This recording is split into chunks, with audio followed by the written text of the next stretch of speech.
Hello, everyone. Thank you so much for joining me for the Live to 110 podcast. My name is Wendy Myers. You can learn more about me at myersdetox.com. Today, we have my very good friend, Warren Phillips, and one of his partners, Dr. Shayne Morris, on the show today. And we're going to be talking about detox pathways. We'll be talking about different types of binders that you can use to clear up the detox pathways, what make the detox pathways break down and no longer work anymore, and how that affects your body. Lots of amazing tips and tricks for all you detox fanatics out there on the show today. And I'm really excited. I have a new quiz that you can take to assess your heavy metal toxicity load. You can go to metalsquiz.com and take the quiz and find out if you have a low, kind of medium, or high risk for heavy metal toxicity and what you can do about it. So go to metalsquiz.com to take the quiz. Today we have Dr. Shayne Morris and Warren Phillips on the show. Dr. Shayne Morris is a PhD. He works at Systemic Formulas and is a published molecular biologist, herbamolic, detoxification expert. Dr. Morris's specialty and research is in the body's epigenetic response to herbal nutrition and microbiome technologies. Dr. Morris's cutting-edge research is recognized as exactly what is needed for nutritional solutions in the 21st century. Dr. Morris's research is chronicled in a series of research reports available to health professionals. Warren Phillips, our other guest on the show today, has received his master's in geology in 2000 with a focus on heavy metal toxicity and human exposure pathways in air, soil, and water. He published his research and decided to help clean up the planet as a career. Warren started his career as a credentialed environmental geologist in Montana, and his background in chemistry and environmental science led him to understand the impact synthetic chemicals, heavy metals, and environmental toxins have upon the human condition. Unfortunately, he did not realize he would be the ultimate test case for environmental and heavy metal poisoning while on the job performing abandoned mine, federal used defense sites, and other environmental cleanups. And these metal exposures he dealt with, even with best practices, left him sick, hopeless, and at times struggling to find a reason to live. He was very, very ill. And his battle with labels such as fibromyalgia, anxiety, weight gain, insomnia, and numerous other health challenges sent him on a journey with the traditional medical community, and they could not answer, and like many people today. And after years of trying, he finally explored alternative and natural methods for heavy metal detoxification, dietary changes, and cellular support that restored his health after over 5 years of doing the right things.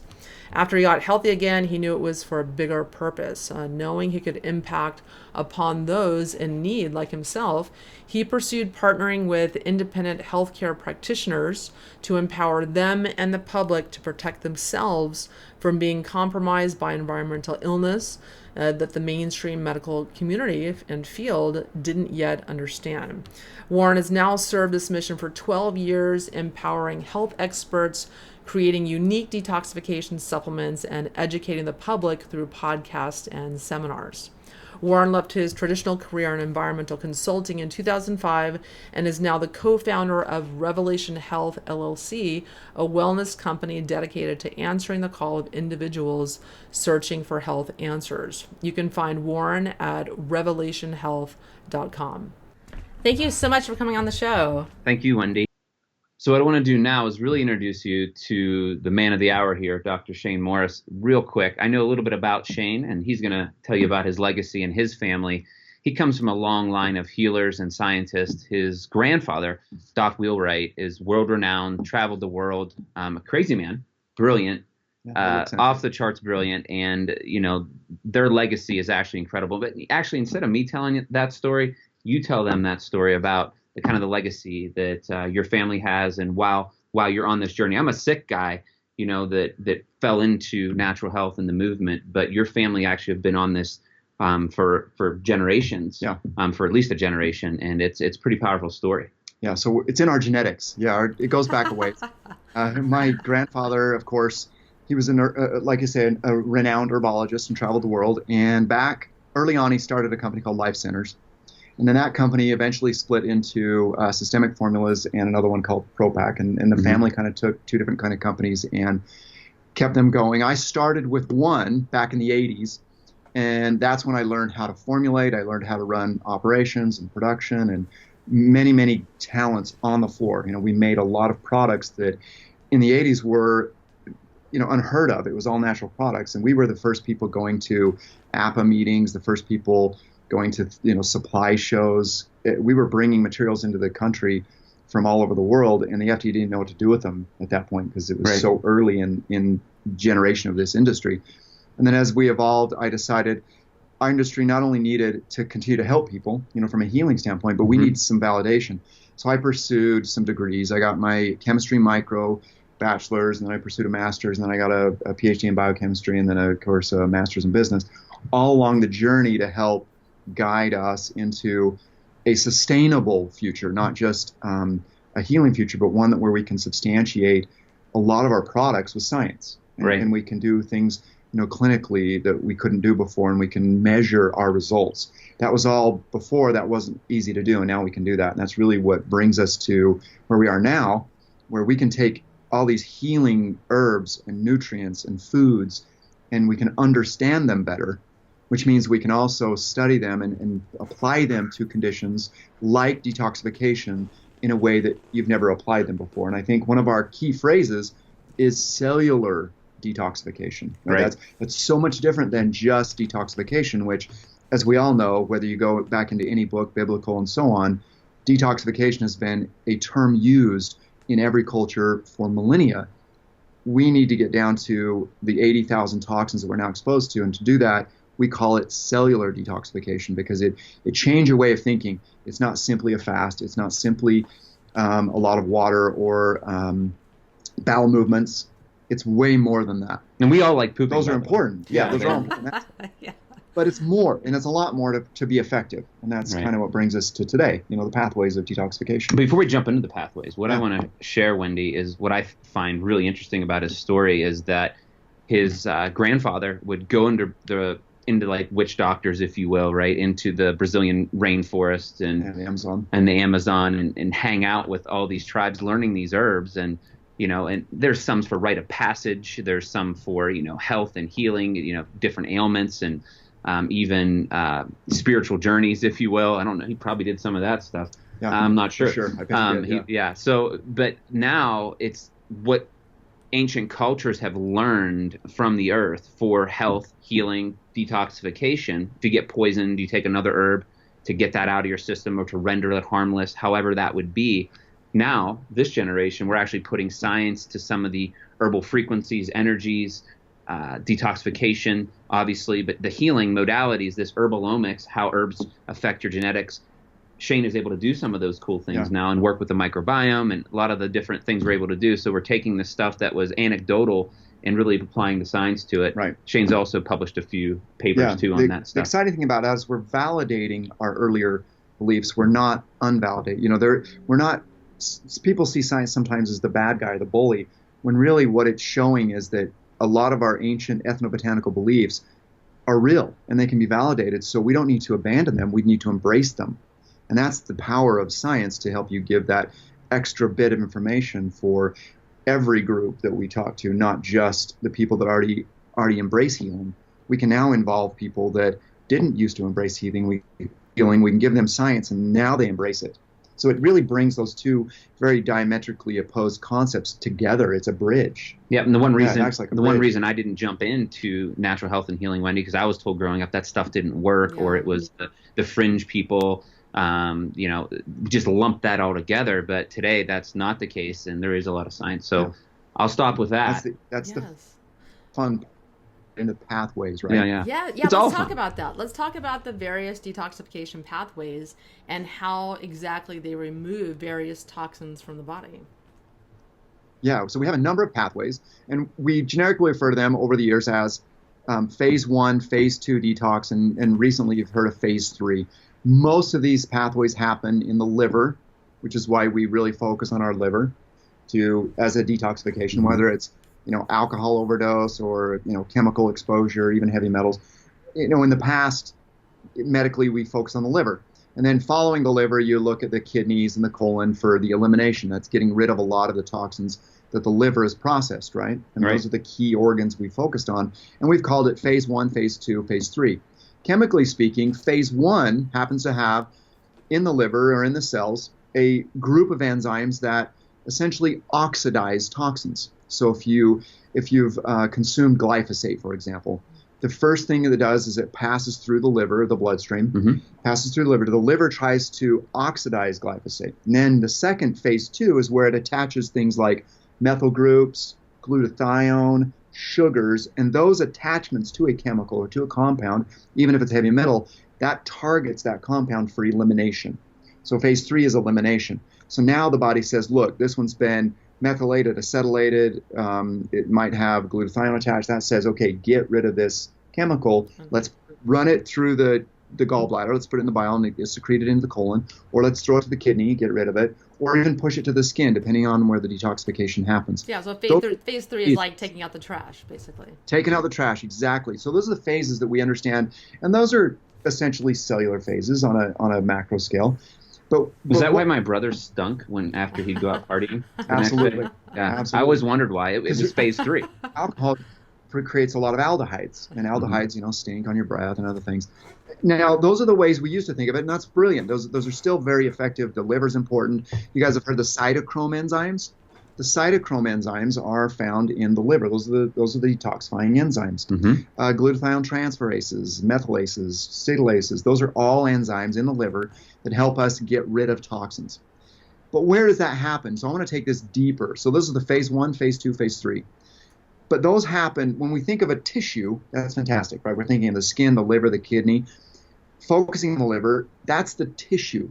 But what about the cells? What's happening inside the cells? And what we've studied, and the reason we focus on this, is everything happens inside the cell. The liver is made of cells. And inside each cell in the liver, there's something called the smooth endoplasmic reticulum. That's a big word, I know. It's like the nucleus that holds the DNA. It's another organelle. But because the smooth endoplasmic reticulum, or called the ER for short, because the ER its entire job is to manage toxins. So all those enzymes we spoke about in phase 1 and phase 2, they all exist inside the ER, inside the cells, inside the liver.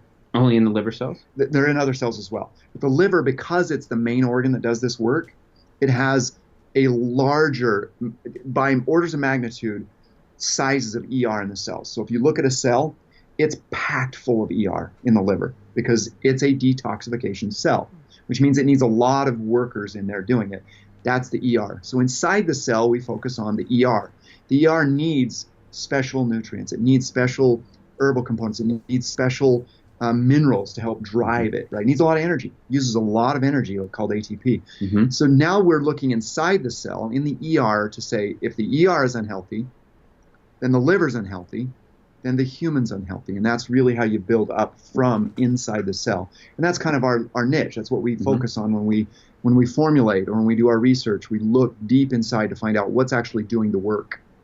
Yeah, so how do some of these detox pathways get shut down? Because many people know they need to detox. They test for lead and mercury and arsenic and other metals on their metals test, but many times people are too sick to detox and they have to do some things to kind of clear their detox pathways. So first, let's start with what can shut down a detox pathway.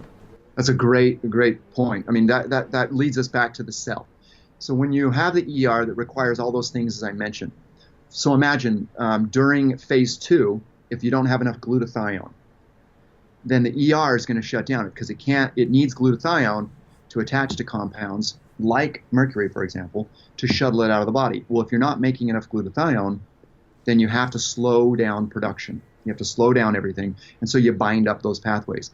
The same thing can happen with methylation. If you don't have enough methylation going on, which includes things like B12, methylcobalamin, it includes the methyl tetrahydrofolate, and that also speaks to the genetic component that we have where we can be weak in some of these enzymes and weak in some of these pathways genetically, So we have to ramp up the amount of methylfolates we eat.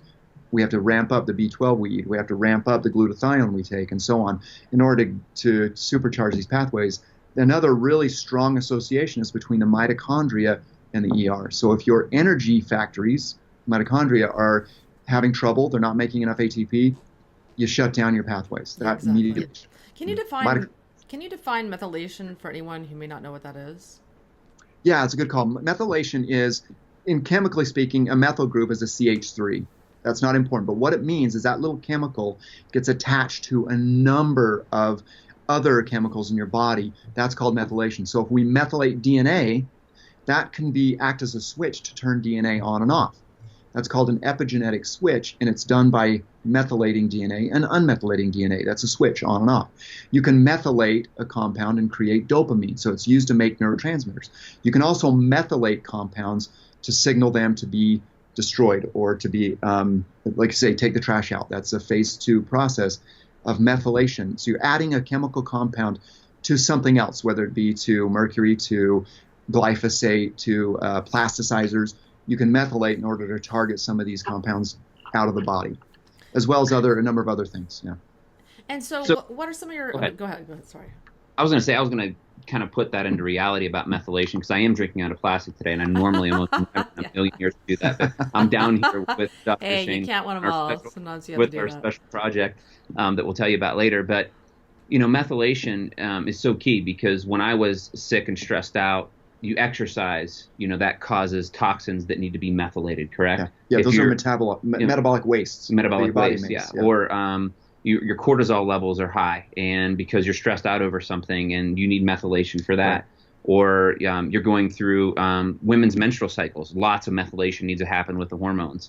Same with guys, So we have all those things going on with methylation. Then you add toxins, all those things. And the reason I'm saying this is methylation was really key for me to start getting my brain to work better, to get that cellular energy working better. I was just deficient in methylation, and methylation was a game changer for me. So from a practical standpoint, the sick guy versus the scientist, the methylation really fixed a lot of those issues, where I could start working out again, where I could start detoxing again, and it was just a real blessing. Well, he brings up a physiological phenomenon called the priority principle too, because if you need methylation for some of the physiological biochemistry, it's going to steal to make sure you maintain the safety ones, and you ignore the ones that can go on for a while. And that's what happens with people, is they're surviving, and they're feeling okay, but they're robbing from other areas that over time build up, and then pretty soon they crash, because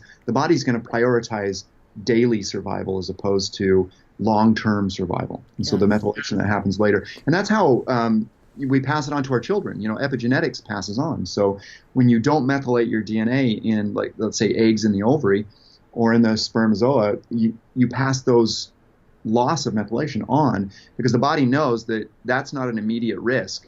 Eggs and sperm aren't an immediate risk to you. So you pass those on to your next generation if you're not properly nutrient dense to methylate properly. But yeah, it's a priority principle. Yes. Yeah, it's why a lot of people today they build up a lot of toxins in their body. Their body is trying to methylate them, detox them, get them out of the body, and it does that at the expense, this is generally speaking, of hormone production, of energy production, of other really important functions in the body. So let's talk a little bit about what are some of your favorite binders. So binders, really important in detoxification. Like, what toxin binders work best and why? Yeah, we like a lot of binders, and you'll notice that we use a number of different binders for a lot of reasons. And that's a great question, because I think that's a question that people really I would say they misstate binder efficacy. For example, let's talk about, we have zeolites or clinoptil-lights, right? Those are aluminum silicates. Those are really mineral binders. Inorganic binders. And then we have things like fulvates and humates, which people have heard of. There's also, and there's lignites as well that fall in that category. And before you mentioned it was fulvic and humic acid is how it's primarily known as. Yeah, exactly. I call them fulvates and humates, but yeah, it's fulvic acid, humic acid. There's one called, it's out of Ayurvedic medicine, that's shedulite, and I never say it right, but that's very similar from a composition to the humic and fulvates. And then we have things like chlorella, blue-green algae, chlorophyll, carbon. Carbon's a great one. So as you run the spectrum, we're going from really inorganic to really organic, and they all have different properties. And that's really important because when we talk about binding up metals, remember, metals have a positive charge. Right. All heavy metals have a positive charge, metals in general. And we know that the best binders for those tend to be something like a chelator, which can be like EDTA or DMSA, which are specific to chelating minerals.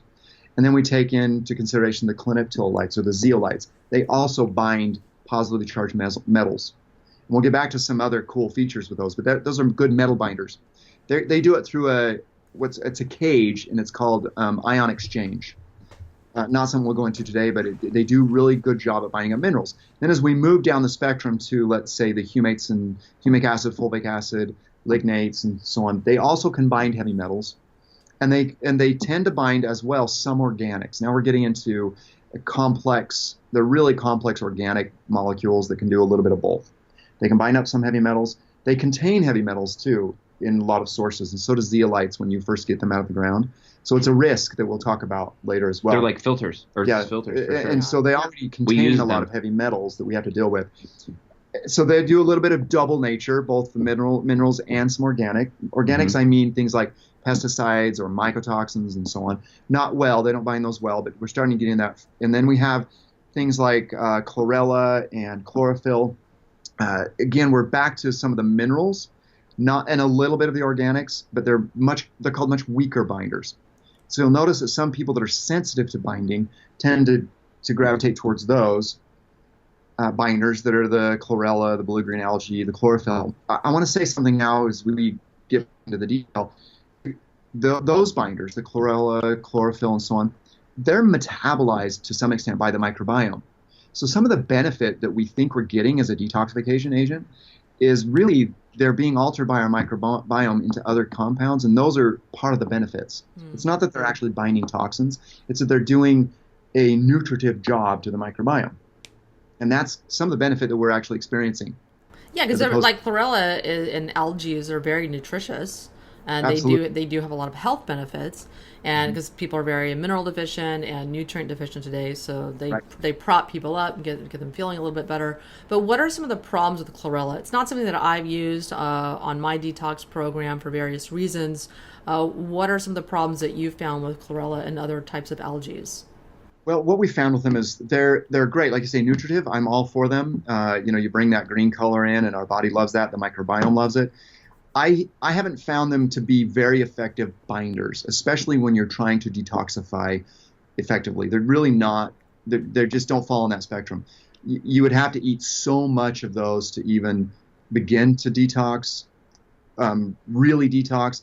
It's not worth it. I mean, you're probably contributing more to the problem than you would be the benefit. So we like to focus on the true binders, the zeolite, the clinoptilolites, the EDTA, and on the other end of the spectrum, carbons, pure, highly refined carbons, whether they be the really fine nanoparticles or even fullerenes, which are cages.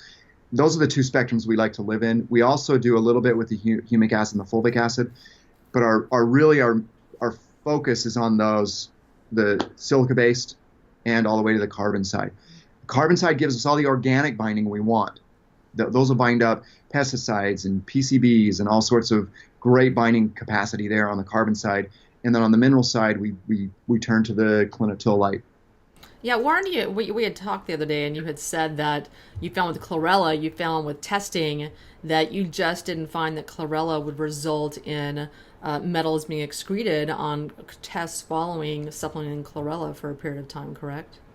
Yeah, we couldn't. We worked with doctors' data test kits, even try to run some tests with them, with the upper people there on many of the things that we try, because Dan and I were the sick guys that really are passionate about detoxification, because once you start being able to detox again, your hormones start to balance. It's a causational strategy, right? Mercury amalgam removal. You've had lots of calls on that. Mold remediation, making sure you properly remove the source of mold. Anything that's causational. So detoxification is huge, and it's destroying lives.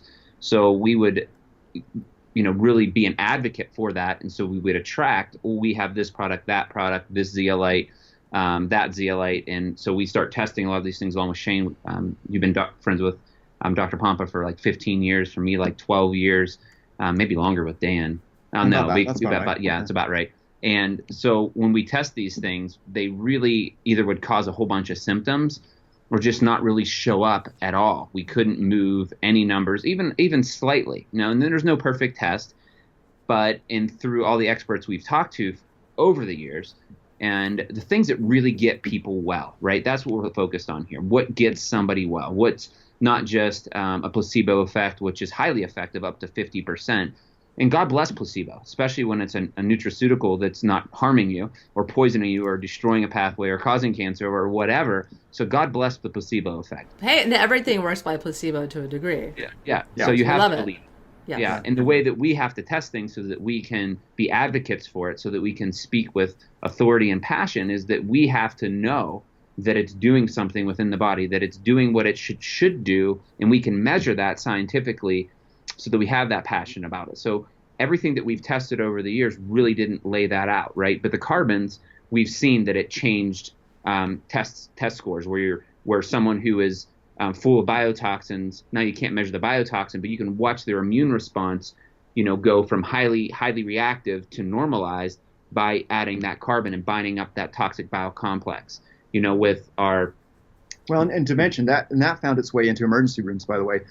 Now that, we've been using carbons for decades, but if you go to the emergency room because you accidentally drank some Drano or you drank herbicide, or your child did, the first thing they're going to do is give them a ton of carbon. Right. So it's our industry's moved it into mainstream emergency because it works. And so we know that it's an effective tool. So when it comes to binders, the heavy metal thing was huge for me. And I have a master's degree in toxicology and chemistry, analytical chemistry master's degrees. I worked with analytical chemistry, binding of sulfides in sediments. Like, this was my thing. So it's kind of weird that I'm now into the binding of heavy metals. But the reason I bring up sulfides is because the double thiol group, or on a DMSA molecule, it's a double thiol group. It is a sulfohedral group that binds heavy metals. These sulfur compounds are really, glutathione has a single, DMSA, DMPS, they're double thiol group binders, crab claw binders, correct, Dr. Shayne? So that was what we used in nature in these sulfide sediments that would bind up these heavy metals. They might oxidize, release them in the environment. Again, this is why when they, environmental people get upset, because when you take an anoxic or a no oxygen rock that's buried deep and you expose it to oxygen and rain, it breaks these bound, usually they're iron oxyhydroxides. Then these metals are released into your water, and then you drink them. It makes you sick. So how do you get them out of your body, let alone sticking amalgam fillings in your mouth and poisoning yourself with mercury? It's super high levels that exceeds the EPA limits. I had to throw that in there, get them out properly, talk to Wendy. But these... when we lost DMSA, this double thiol group crab claw binder, we were in search, and this is where we started working with Dr. Shayne and others, and moved to what else is natural, safe, effective, that's easily accessible, that you don't need a script for. So these are naturally occurring compounds. Zeolite, for example, we know that's brought out of the ground. There are synthetic versions we don't use. We only use natural. But that raises the concern with any natural product. What comes with it are the toxins, because in nature, things like clinoptilolite purifies its surroundings, purifies water, purifies things, but it traps all the heavy metals. So when we bring it into our facility and we test it, it's already loaded with heavy metals, and that's true for every sample I've ever tested. So anybody using natural clinoptilolite, they're zeolites in general, they're full of heavy metals. So our first goal was to clean up the clinoptilolite, for lack of a better word. I mean, we wanted to get it clean. We wanted to get it down to sub-part per million levels, and that was our goal, and we achieved that goal. We've actually filed for some IP over that process, but we have now a clinoptilolite that is cleaner than the average city's water supply. And it started out extremely high. I mean, it's scary to even bring it up. Yeah, a lot of people in our industry, Wendy, I mean, they boohoo clinoptilolite because it is toxic, and they say you can't use it. There's other things saying, hey, it's this, it's that, but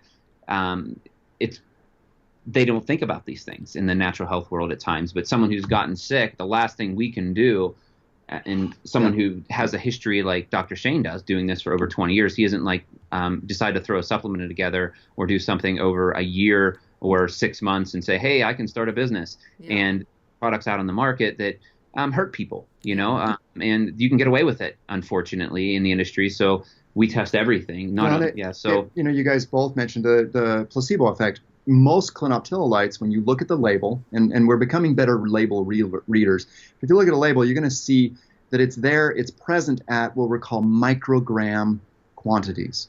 So microgram that's 1/1,000,000th of a gram. It's extremely small quantities. And the reason they're doing that is because when they bring it in-house, they realize it's full of heavy metals, so they have to dilute it. They have to keep diluting it. Now they get it down to where the heavy metals don't show up, but now it's ineffective. If you eat a couple hundred micrograms of clinoptilolite, you're not really, when that delivers into the body, there's no binding capacity. You're not going to bind anything because you now distributed micrograms. It's literally like saying that you can eat one tiny grain of protein, the size of a piece of salt, a day and expect it to help you. It will not help you. And so what they've done is they've created this dilution effect, and now they're saying that's helpful because of the nature of clinoptilolite, that it binds, but no, not at those levels. It's not effective. So that's why we did the cleanup steps so that we could start giving to the formulas high doses of clinoptilolite. Yeah, and this is the secret project we're starting to talk about. Yeah, as we mentioned earlier in the show. This will be only the second podcast where we're talking about this. Yeah, we want much higher levels so that we can bind. It's no different than what you mentioned with the DMSA and the EDTA. It requires a certain amount to actually be effective in the body, right? Mm-hmm. Just like anything else. I mean, to have ginkgo biloba work, you need certain milligrams. To have the active dose. Phospholipids work, you need an active dose, and that's true for this compound as well. And people have ignored that. And you can see it in the research when you take the active dose. You can move a heavy metal test challenge or a heavy metal test score. Yeah, you can see excretion when it's at the active dose. But if it's not there, and you're hiding it with either because you have dirty clinoptilolite, and when you test your product, it's not going to meet CGMP standards, so we got to dilute it down by 10x to get it there. We've eliminated a lot of that, and through this patent pending process, he's one of the inventors. So we do want to talk about that at some point, Wendy, because I think it would be highly valuable to be able to offer that to your.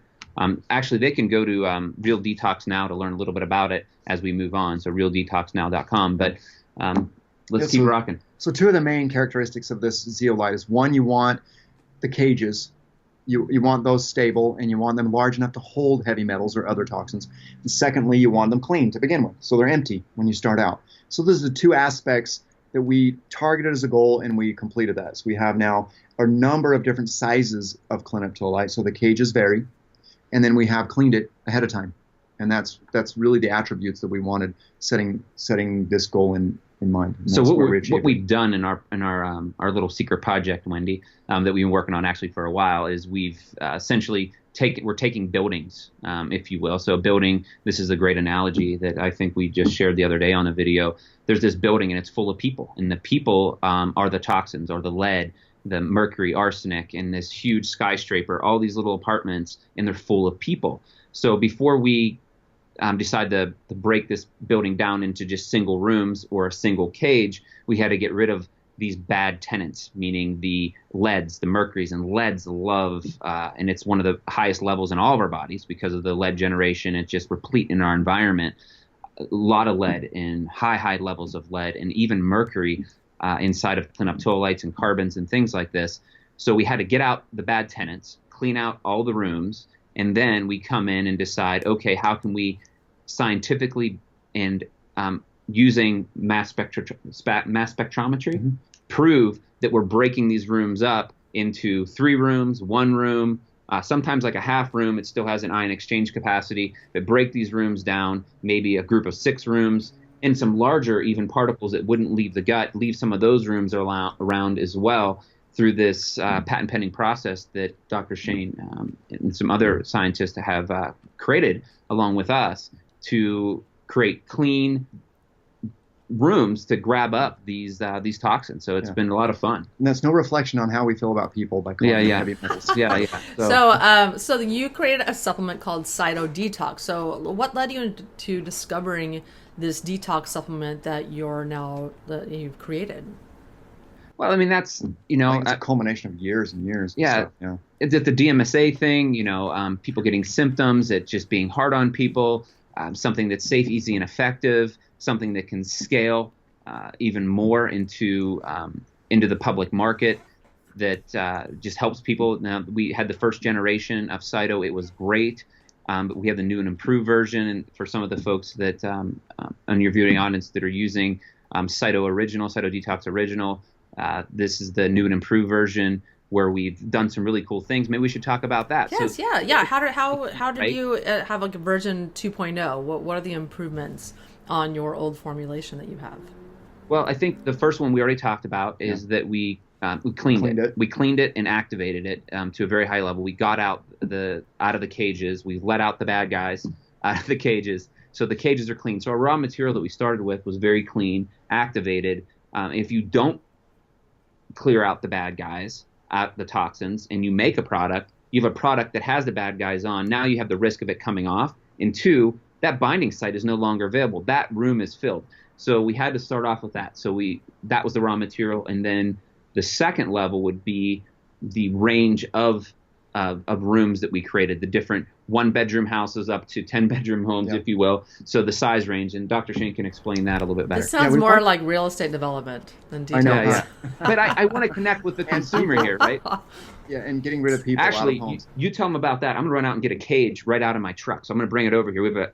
Go on and tell them, and I'll grab a cage. So I'll be right the back. reason we wanted to break the cages down is there's a phenomenon known that when you eat a building, in this case it's the building, that building's going to remain in the GI system.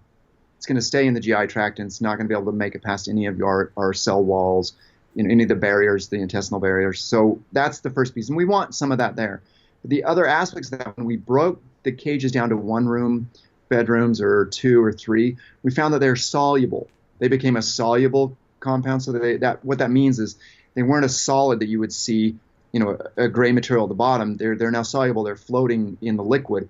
Because of that, we were able to apply a different technique that's been used by pharma companies for a long time, and it's called liposomes. Mm-hmm. It's a double membrane sphere that looks a lot like a little baby cell.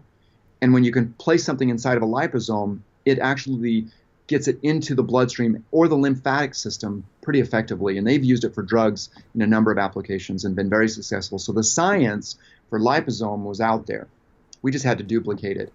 And by duplicating it, we were able to take these smaller room clinotolite and place them inside of liposomes so they could be delivered into the tissue. Now we have clinotolite going into the tissue and remaining in the GI tract. And those are the two areas that we really wanted to accomplish.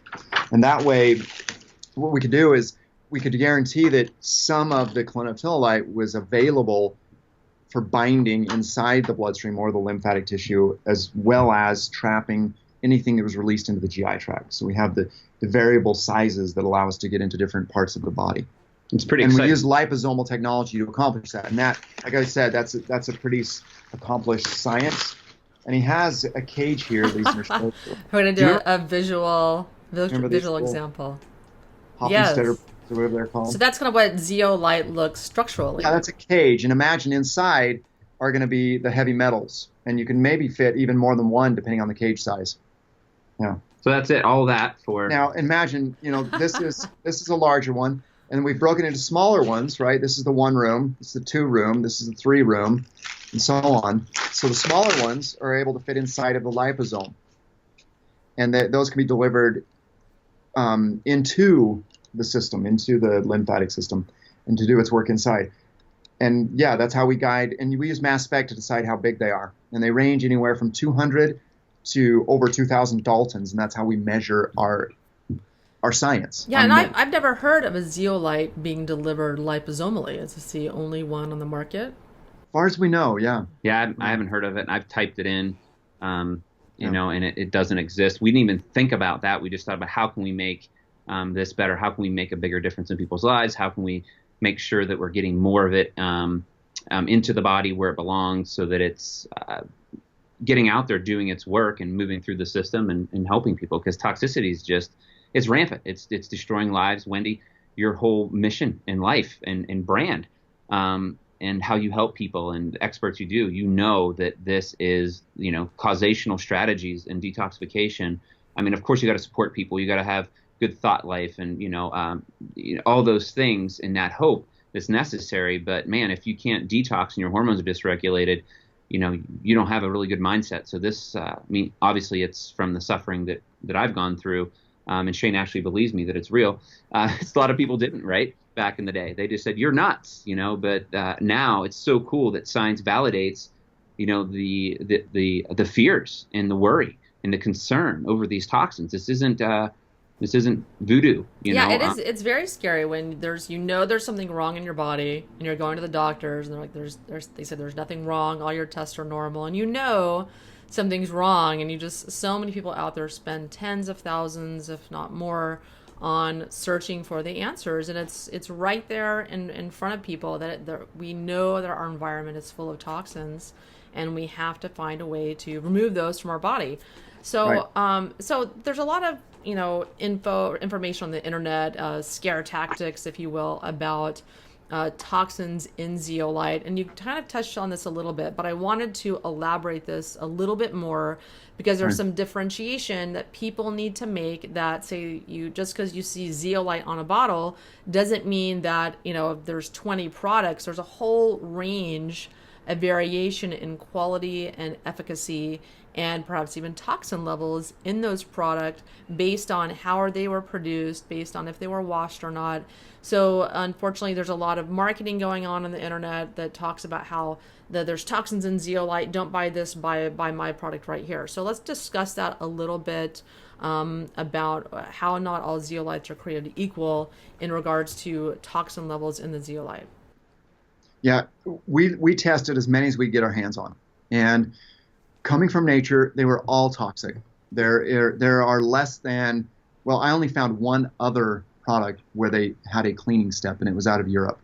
So it wasn't even available here in the States unless, you know, you ordered it through the European online. The rest of them here, they were all highly riddled with heavy metals, or they diluted them so far down, they were no longer dangerous. The product was no longer dangerous, but the zeolites that were present were no longer effective. Yeah. And that was the more common, you know, I've probably tested 20 products on the market right now. And it's true. It's either they're there and, you know, they're running a risk, or they diluted it and there's one other company that's cleaned it. And that's really the summary of it so far in 20 different examples. The toxins exist. That's why we did the due diligence to get rid of them, because they are there. So they're there. Yeah, in the humic acids, they're there in the fulvic acids. We've had to do that in every ingredient that we bring in. We have to clean it if it is already one of those ingredients that in nature binds up toxins, because it's going to be bound up with toxins.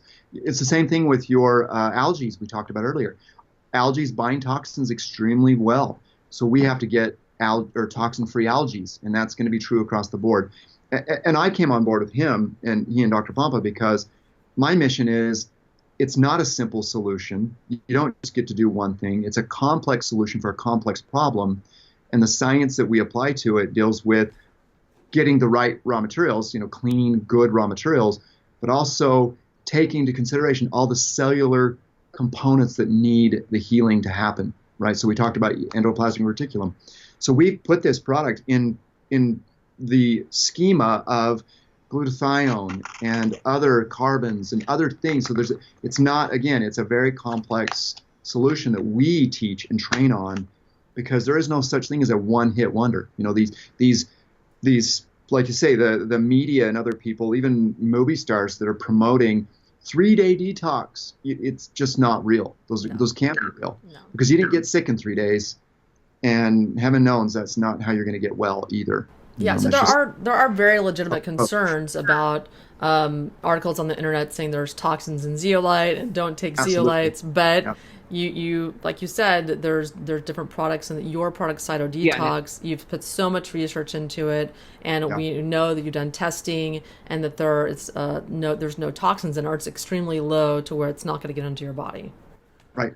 And and it's funny, like some of those folks that say that, they're pitching another product saying don't use zeolite. So it's always a marketing, and that's fine, but you gotta know what you're using, know what you take, and for us, especially me, I got sick, so the last thing I would puke, jump off a bridge essentially if I hurt anyone, especially because the detox, when you have mercury poisoning, lead, and just when you suffer like that, chronic pain, fibromyalgia, chronic fatigue, brain fog, those mitochondrial dysfunction that comes along with toxicity, it's a sad place to be.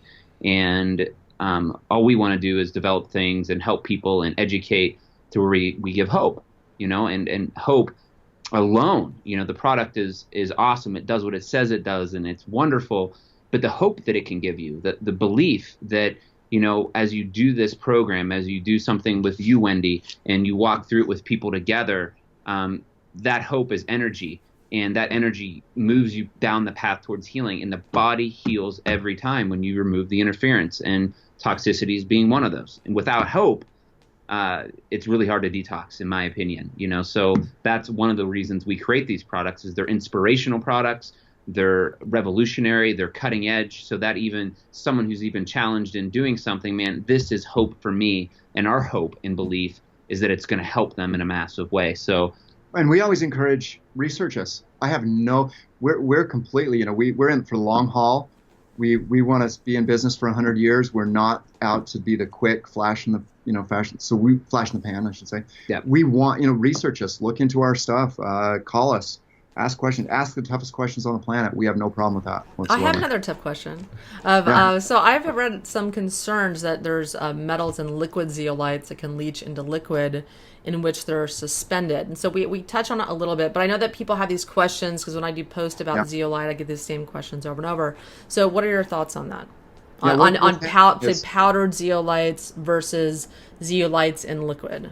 Yeah, what's happened is once you place something in a liquid, you create an opportunity for oxidation. You also create an opportunity for that, what we call the ion exchange to happen. Remember that if you take a dye, for example, let's say you take cherry, you squeeze cherries into one half of the water, and you have a barrier between the second part of the cup. When you raise the barrier, what happens to that cherry coloring?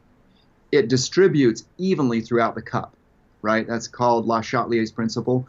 Well, the same thing's going to happen when you place a zeolite that contains minerals, light heavy metals. When you put it in water, it's going to distribute some of those in an equilibrium to the surrounding liquid. And then it's going to go back and forth. It's going to create a balance of concentration.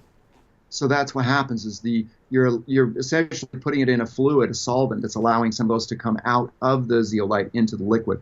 When it's a powder, it hasn't done that yet. But when you put it in your body, there is a risk of that happening because you are liquid.